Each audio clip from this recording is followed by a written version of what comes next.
Today we'll be talking about Salafism and the Islamic State. And we might begin by asking a question. Why Salafism, as opposed to another subject, to use as an entry point into understanding the group? Here analogies might be helpful. If we think of a vehicle, it requires a certain kind of fuel for its engine to run, but a host of factors in order to reach its destination. Functioning parts, a driver, a capable driver, favorable road conditions, traffic, etc.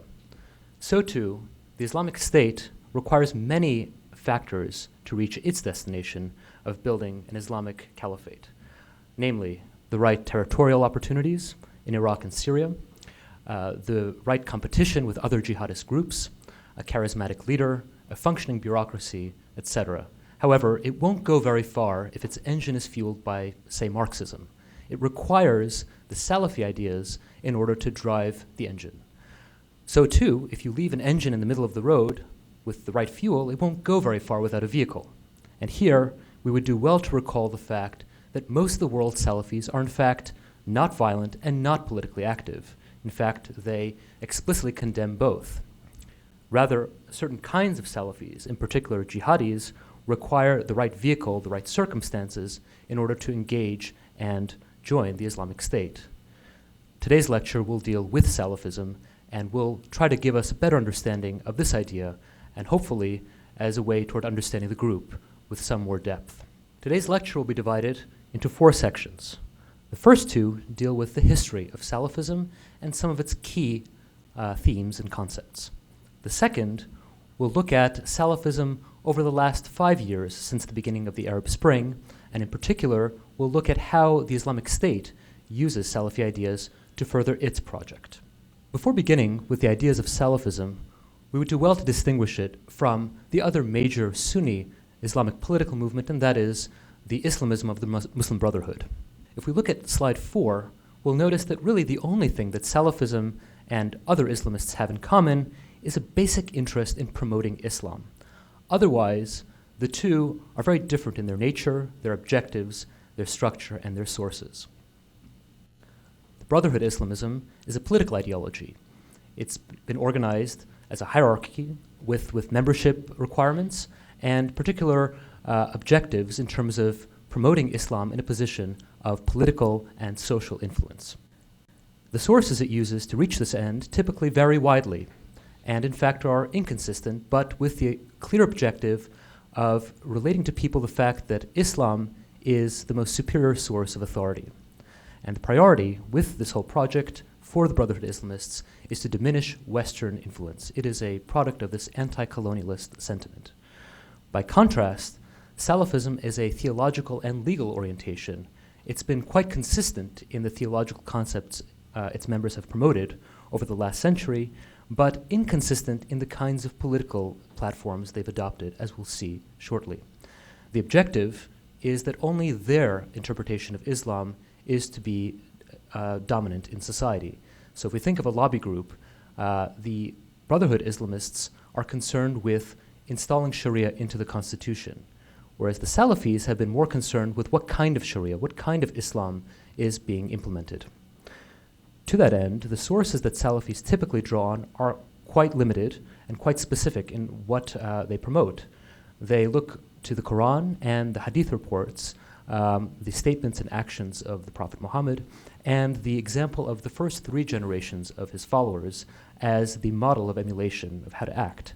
They also draw on texts by certain medieval authors they believe to have upheld Salafi theological principles, most famously Ibn Taymiyyah and his student Ibn Qayyim al-Jawziyah, among others.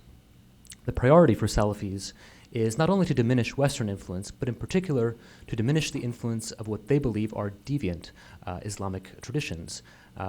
As we know, Shiites, Sufis, but also mainstream traditional Sunnis, especially Sunnis that subscribe to one of the 4 legal traditions. When we talk about Salafi jihadis, we talk about a hybrid of both. And so the Brotherhood Islamists, who have contributed their activism and political discourse combined with the Salafi theological principles and drive. And these have been cross-pollinated through several historical moments throughout the 20th century, which we'll see in a moment. Wahhabism is essentially a strain of Salafism although tied specifically to the history and fate of the Saudi state. And so when we talk about Wahhabi scholars, we typically mean the establishment clerics in Saudi Arabia. The Salafis outside Saudi Arabia don't necessarily have the same sympathy toward the Saudi monarchical cause. Also, Wahhabis subscribe to one of the four legal schools, which Salafis outside of Saudi Arabia typically do not. There are three categories of Salafis that scholars and policymakers discuss, and these have been introduced by Quentin Victorowitz in an article in 2006. Generally speaking, there are the jihadis, of course, that are well known, who promote violence as a means toward effecting change in society. There are also the purists or quietists who explicitly condemn both violent activity and popular political mobilization, arguing that these are distractions from the main objective, which is to purify and re-educate society in terms of their understanding of Islam. And then there are politicos or harakis who emerged during certain moments in the 20th century and argued that both groups got it wrong, that the quietists are essentially old-timers who don't understand modern needs, and that in fact the way to effect change is to work within the system and to participate in elections, form political parties, etc. But the important point to understand, and this is especially salient when we talk about counter-radicalization, countering violent extremism, is the statement at the top right of the box, and that is that the difference between all three groups is in how they interpret their political context. It is not so much the fact that one is, in its ideas, much more lenient or moderate than another. All share the same purist theological principles, which we'll see in a moment.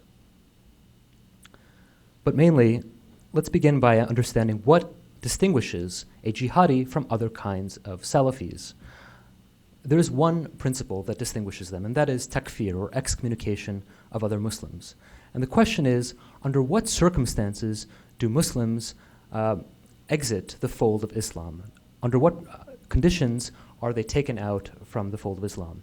And the answer really is how different Salafis answer the question of why those Muslims fail to adopt their understanding of Salafi theology. For jihadis, the failure to apply their understanding of Salafism is an explicit rejection of Islam. It signifies the fact that this person is openly rejecting Islam, and therefore a whole slew of conditions apply, including fighting them. Whereas for other Salafis, there might be a host of other reasons why somebody might fail to implement and adopt that vision, including misunderstanding, not being exposed to the right education, laziness, etc. Some basic concepts to understand. Salafism comes from the Arabic expression as-salaf as-salih, the pious predecessors. It is a Sunni theological and legal worldview that seeks to redefine Islam according to how its members imagined that Islam was practiced and understood by the Prophet Muhammad and his earliest three generations of Sunni followers. And we'll get to in a moment why that is, the first three generations. But the fact that it's Sunni is important to remember. The sources Salafis cite from are anything literally stated in the Quran and anything in hadith reports that they themselves have verified as actually being credible.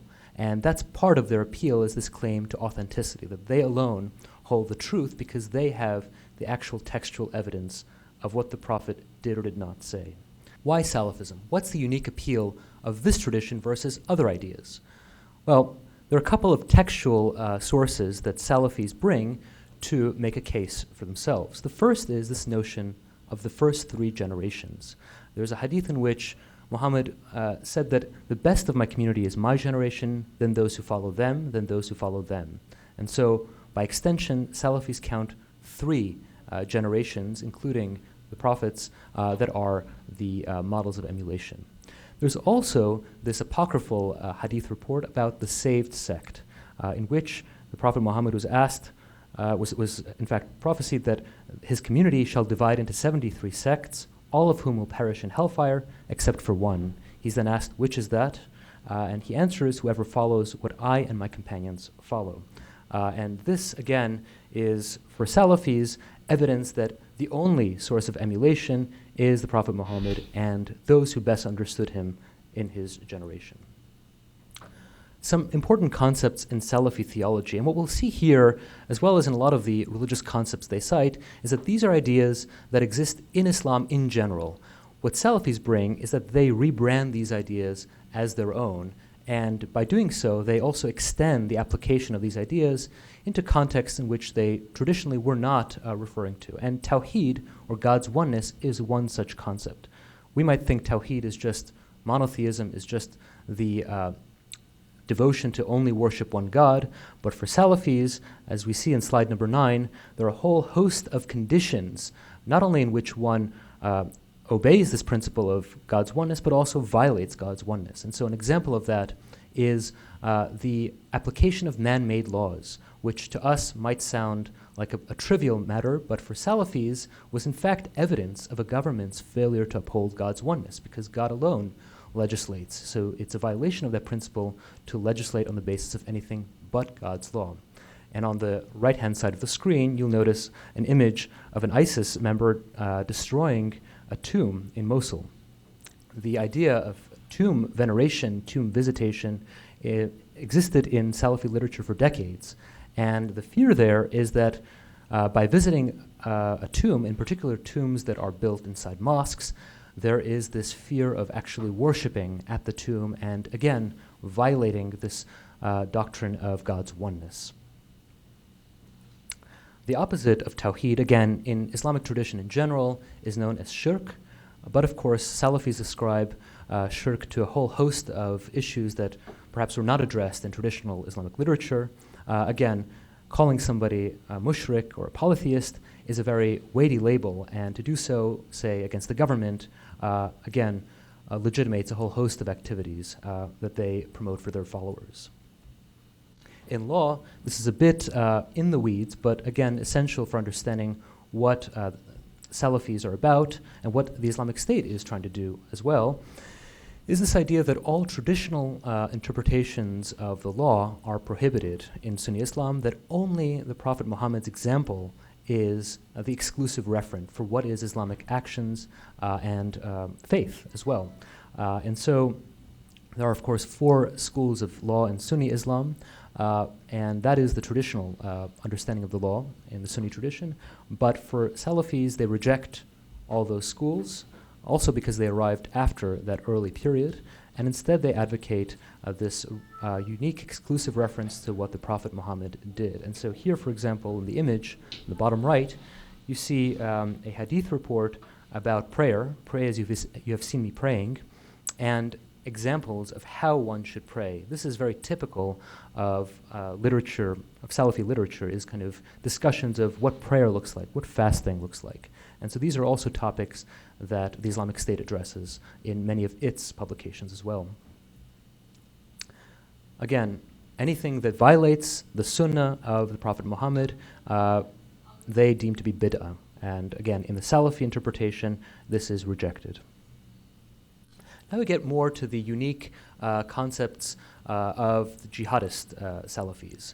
And there are really 3 that are central to understanding what drives the Islamic State. The first is this notion of the stranger, which is based on this, again, hadith report about the circumstances under which Islam emerged in Arabia. And specifically, it's referred to as Islam having emerged as a stranger in the land. And so for jihadis, and we could see this with the foreign fighter phenomenon as well, this notion that one has to first be a stranger, estranged from one's family and then community and country, is a precondition for actually joining the true message. And jihadis capitalize on this. Loyalty and disavowal is the same part, the mere opposite of this coin, is there are those with whom one must associate and with those with whom one may not associate. And specifically those who may tempt somebody into adopting a flawed understanding of Islam, again, something that Salafis explain quite broadly. Those must all be dissociated from, and in fact, one must align oneself with the true Islam, which jihadis promote. And finally, this notion of Millat Ibrahim, or the religion of Abraham, a bit more obscure, but nonetheless, as we see in the bottom right-hand image on the screen, a Australian jihadist group, one that is in currency among jihadis. This idea that Abraham well, first of all, embodied this pure original identity of the faith, understanding of the faith, but more specifically the fact that Abraham had the courage to distance himself from his father's religion, to bash his idols, etc. That is an idea that Salafis promote as well, that one must distance oneself from flawed interpretations of the religion. And in fact, idolaters is one of the labels that the Islamic State uses to describe Western influences, polytheism being another one. Now we get into a little bit of the history of the Salafi movement over the course of the 20th century. And before we begin, this map indicates, and it's a rough sketch of the different kinds of thought leaders, if you will, of Salafism just on the eve of the 20th century. And what we see is that there are local roots, local communities of Salafi thought across North Africa, the Middle East, and even South Asia. And one could also assume that with the pilgrimage, that these leaders came together and communicated with one another. All of this, of course, expanded exponentially with new modes of communication, new travel, new technology, and especially into recent years. The first stage of this period is 1924 to 1961. And I'll get into why 1961 in the next slide. But 1924 is the abolishment of the Caliphate and the fall of the Ottoman Empire. And what this means is that there are new questions that arise about what religious authority should look like. For the first time in Islamic history, there is no religious government. There is no caliphate to lead the community. This, for Salafis, reinforces their narrative that for authentic Islamic guidance, one must look to the original sources of the religion. The fact that political authority is shepherded by colonial powers and Western states again reinforces their narrative that local religious institutions cannot be trusted for religious guidance because they are, in their narrative, pawns of Western powers. And again, going back to their argument that the authentic Islam can only be found in the original sources. The third feature is this kind of political context of competition between the Ottomans and the nascent Saudi state in the early part of the century. Local communities, of course, as we saw in the last map, there were local pockets of Salafi thought across the Middle East. But when groups got together and taught these ideas, they were seen with stigma and suspicion by local authorities, again, because of their relationship, perceived relationship with this political enemy, the Saudis. And this is really where you see the term Wahhabi come into circulation, initially as a derogatory term used by local governments. The next stage begins in 1961. And 1961 is the opening of the first Islamic university by the Saudi state due to its oil largesse. And really, the investment in Islamic institutions, media, television, and radio had a political context in which Crown Prince Faisal was in competition with Gamal Abdel Nasser for hegemony over the Arab world, whereas Abdel Nasser saw Egypt as the head of Arab nationalism and the Arab cause. Faisal sought to promote Saudi Arabia in particular as the leader of the global Islamic community. And so it was Islamic universities, and in particular with universities that taught Saudi Wahhabi leanings that were invested in. And 1963 is when we see the opening of the first Wahhabi Institute in India. So this is really a period where the Saudis begin to invest in Wahhabi institutes around the world. At the same time, specifically in 1967 with the defeat of Arab armies, we see the failure of Arab nationalism as a cohesive ideology. That no longer is it really compelling to fight on behalf of the Arab cause, and something else has to fill that vacuum, creating an opportunity for Islamism to enter the fray. And finally, another circumstance is local crackdowns by local governments on the Muslim Brotherhood elements in their midst, especially in Syria and in Egypt. Many of these were imprisoned, but many others were exiled from the countries, and a good number of those arrived in Saudi Arabia. And there we have, again, the cross-pollinization, as I mentioned earlier, between the Brotherhood Islamist elements and the Salafi theological principles. Bin Laden did not study at one of these institutes, but his social circles were very much composed of such individuals.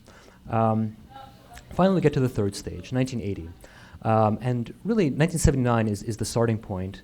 A couple of events happen in 1979 which sort of awaken this Islamist sentiment. The first is actually nothing to do with the Sunni world in particular, but that is the Iranian Revolution in February 1979, which immediately makes Islam relevant in a political setting.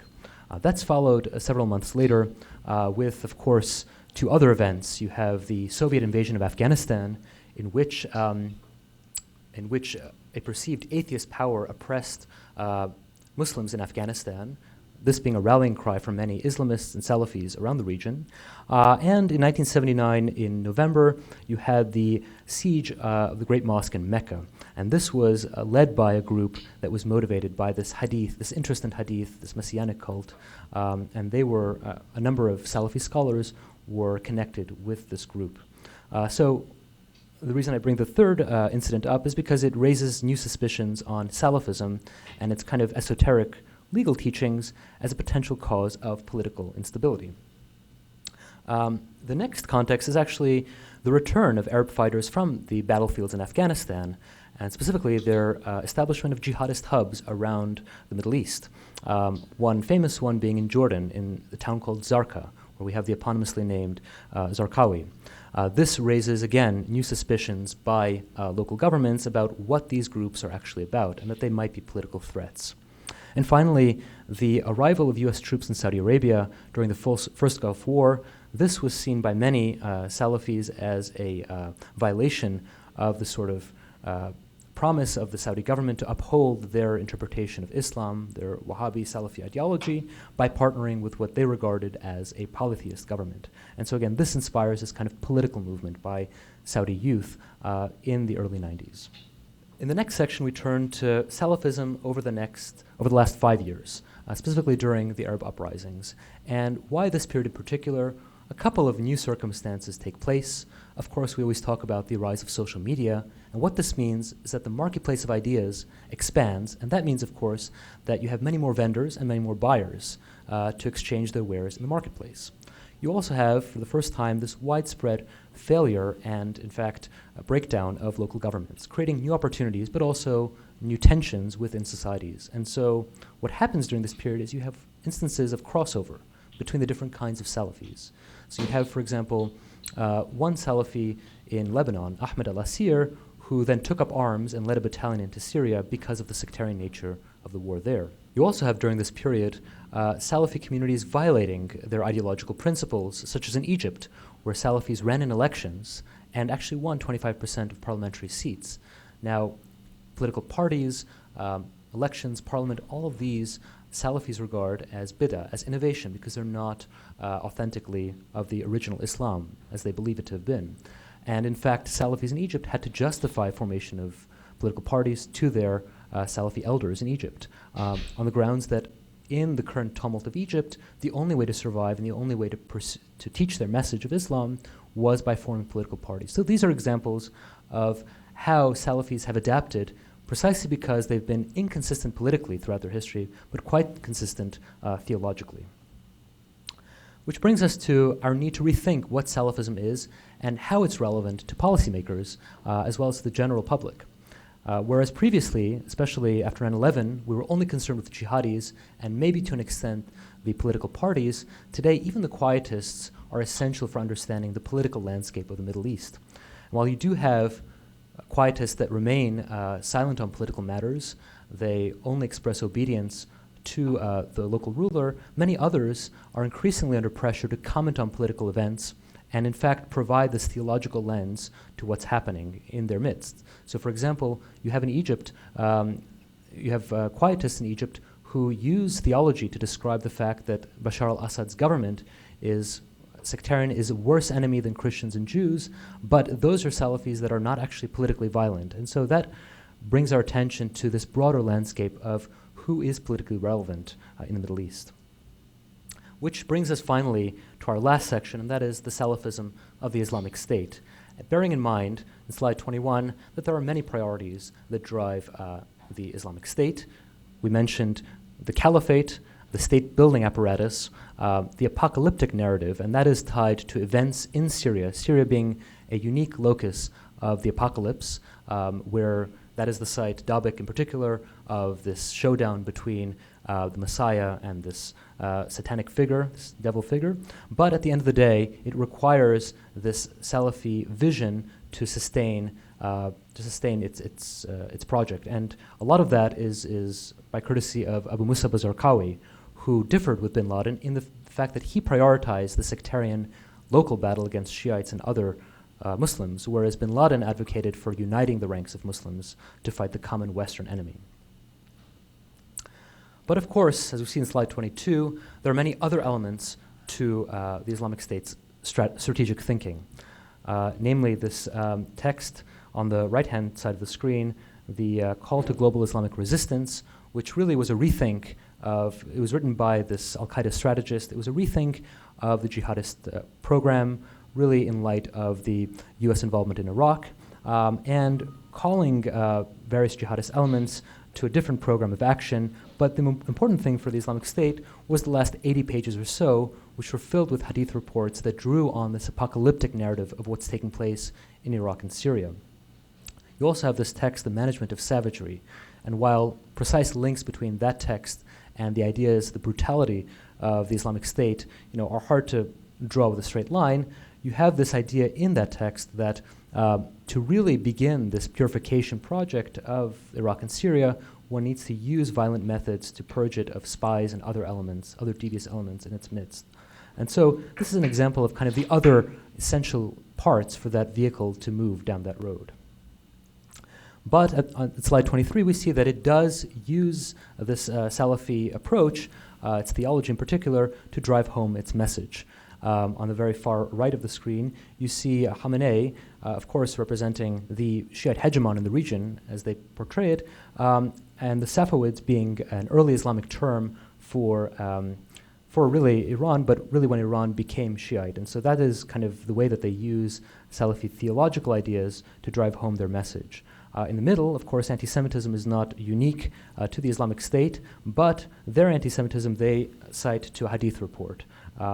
And that, again, is their way of distancing themselves from, say, anti-Semitism that one might see in Islamist texts of the Brotherhood or an Arab nationalist discourse in general, which is much more anti-colonialist in its nature. And, of course, all of this is brought into people's homes in the far left of the screen by depicting people's families, their children being indoctrinated by devious influences in their midst. And so with that, we'll also finally conclude with some talking points about the education, the curriculum of the Islamic State.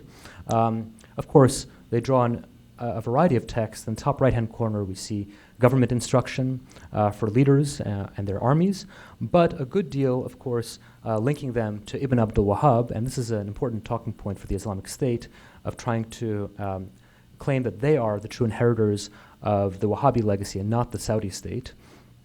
But also this focus on redefining piety and religious observance. In the text in the bottom right-hand corner, this treatise on how to keep one's beard. This, again, going back to an earlier point that we saw about how to really make one's practice and understanding of Islam in line with what they imagine the Prophet Muhammad's was. For more studies on different aspects of the Islamic State, including my own analyses, please visit the website of the Washington Institute for Near East Policy at washingtoninstitute.org. Thank you.